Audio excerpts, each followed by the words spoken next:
Board exam आने वाले हैं और दिमाग में कंफ्यूजन भी है कि ट्रिग्नोमेट्रिक टेबल को कैसे लर्न करें, कैसे याद रखें। So dear students and my friends, इस कंफ्यूजन को सेकंडों में दूर करते हैं। अच्छे से समझिए, बहुत आसान सी ट्रिक बताने वाला हूं। ठीक है, चलिए शुरू करते हैं।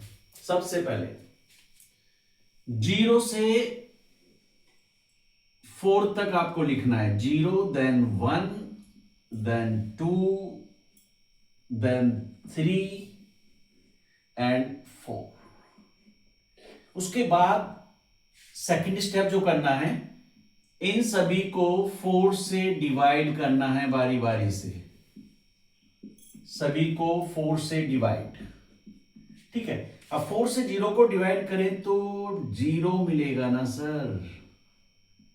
1/4 का डिवाइड नहीं होगा तो ये रहेगा 1/4। रिड्यूस कर नहीं सकते। 2/4 इसको रिड्यूस करके लिखें तो मिलेगा 1/2। और 3/4 रिड्यूस हो नहीं सकता तो ये रहेगा 3/4। और 4 से 4 डिवाइड होगा तो ये मिल जाएगा 1। अब 2 स्टेप हो गया ना। थर्ड स्टेप में क्या करना है, आपको सभी का स्क्वायर रूट लेना है जो अभी मिला आपको डिवाइड करके। 0 का, 1/4 का भी, 1/2 का भी, रूट तो 3/4 का भी और 1 का भी। वेल, 3 स्टेप हो गए। अब नेक्स्ट स्टेप में आप स्क्वायर रूट निकालो इसका। 0 का स्क्वायर रूट क्या आता है, हमेशा आएगा 0। 1 का स्क्वायर रूट 1 आएगा और 4 का स्क्वायर रूट 2 आएगा।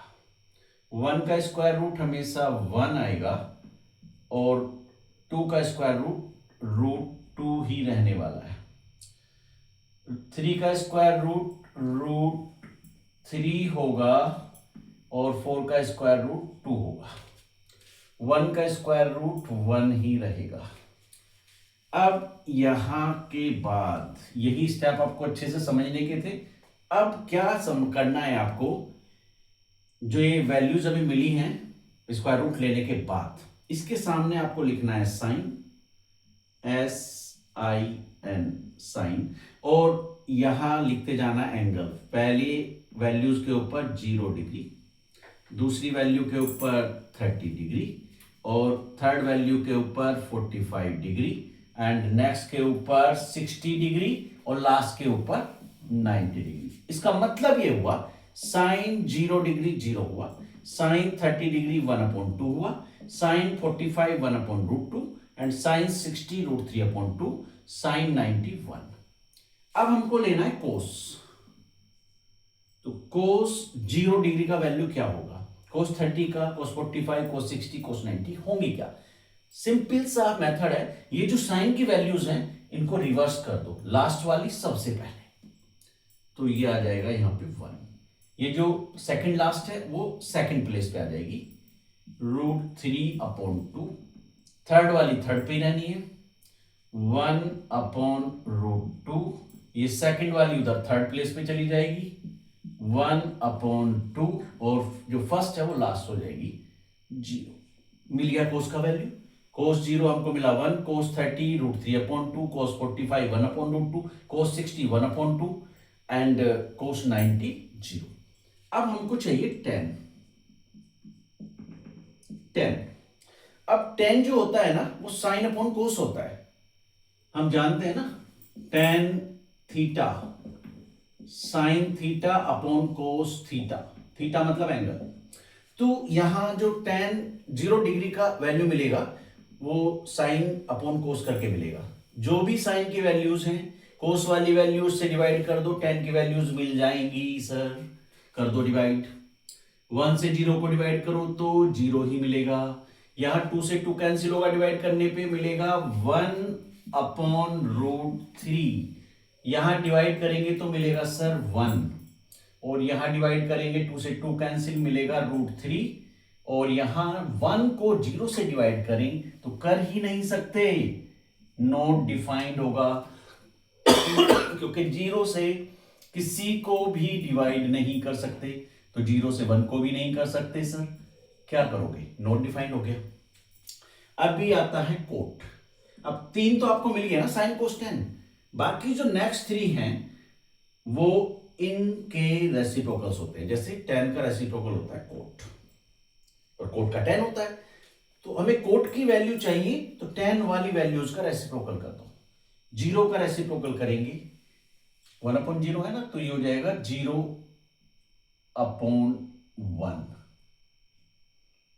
0/1 है, इसका रेसिप्रोकल क्या होगा, 1/0।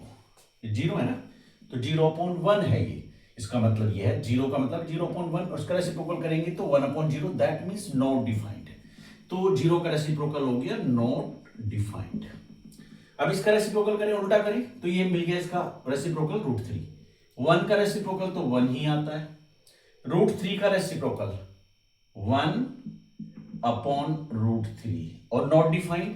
नॉट डिफाइंड ये है, ये वैल्यू है, इसका रेसिप्रोकल क्या होगा, 0 होगा। नॉट डिफाइंड का रेसिप्रोकल 0। अब आता है कोट के बाद आता है सेक, और सेक होता है कोस का रेसिप्रोकल। तो जो भी कोस की वैल्यूज हैं सबको रिवर्स कर दो, मतलब सॉरी रेसिप्रोकल कर दो, तो सेक का वैल्यू मिलेगा। 1 का रेसिप्रोकल करेंगे तो 1 ही मिलता है। √3/2 का रेसिप्रोकल 2/√3, 1/√2 का रेसिप्रोकल √2, एंड 1/2 का रेसिप्रोकल 2, और 0 का रेसिप्रोकल अभी भी बताया था, 0 का रेसिप्रोकल क्या होगा, नॉट डिफाइंड होगा। नॉट डिफाइंड, डिवाइड ही नहीं कर सकते 0 से 1 को। लास्ट आता है कोसेक। अब कोसेक होता है साइन का रेसिप्रोकल, और कोसेक का रेसिप्रोकल होता है साइन। तो 0 का रेसिप्रोकल अभी भी बताया था, क्या होता है, नॉट डिफाइंड। ओके, 0 से किसी को डिवाइड नहीं कर सकते। 1/2 का रेसिप्रोकल होता है 2, 1/√2 का √2 हो जाता है, √3/2 का 2/√3, एंड 1 का रेसिप्रोकल हमेशा 1 ही रहता है। बहुत सिंपल है। सो इसके साथ ही एक कंफ्यूजन और आपका मैं मिटाने वाला हूं सर। अक्सर बच्चे कंफ्यूज रहते हैं और उनकी क्वेरीज भी होती हैं कि सर क्वेश्चन में दिया है without using trigonometric table find the value of may be any question cos 60 and plus cos 30। सो बोलते हैं कि ट्रिग्नोमेट्रिक टेबल का वैल्यू नहीं लेना, सर कैसे निकालें। सर कंफ्यूज नहीं होना, क्योंकि ये जो वैल्यूज है ट्रिग्नोमेट्रिक टेबल का वैल्यूज नहीं है, ये केवल स्टैंडर्ड वैल्यूज है। जब भी क्वेश्चन में ये आपको मिले कि without using trigonometric table, so standard values हमें यूज करनी होती है। Don't be confuse sir. Okay, I think ये क्लियर हो गया होगा। अगर कोई क्वेरी है तो आप कमेंट में लिखिए, मैं उसका सॉल्यूशन जरूर दूंगा। Thank you.